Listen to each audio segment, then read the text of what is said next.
په سختۍ سره چې موږ د الله نبی د کوم سيزونو نه منع کړیو په هغې کې یو خطرناک سیز بدعات دي. د الله خوږ نبی صلی الله علیه وسلم فرمایلي من احدث في امرنا هذا ما ليس منه فهو رد.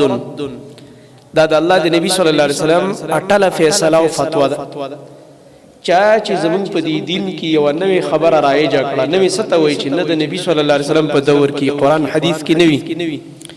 او نه د صحابه کرام رضی الله عنهم په تعامل کې وروستو زمانه کې خلک جوړه کی، نو دا عمل به مردودی، دا رد دی فی امرنا. دې ټکي ته ګورئ زمونږ په دین کې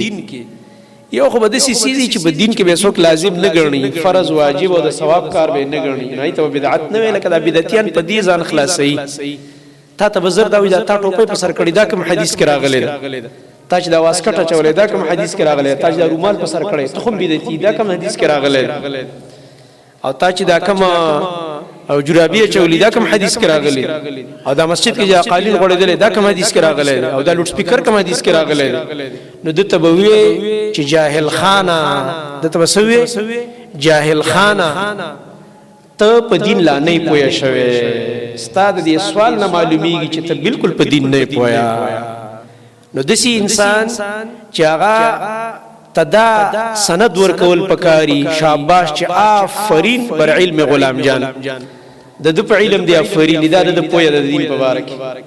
چې دی ایله بیله کله رومال یا دی کله ټوپۍ یا دی کله واسکټ یا دی کله لیټ یا دی کله ټایل یا دی کله د جومات ماربل او قالین یا دی، دا خو به بدعت دی. دا کوم ځای کې راغلی؟ موږ دا ټایل ماربل لایټ بل دا نه موږ فرض ګڼو، نه واجب ګڼو، نه موږ دا سنت ګڼو چې ګینې به یاره دا پکې نو جومات کې به مونځ کېږي او یا به ګینې دومره درجې زیات اجري او چې دا نو ګینې نه به کېږي، دا اواز بند شي.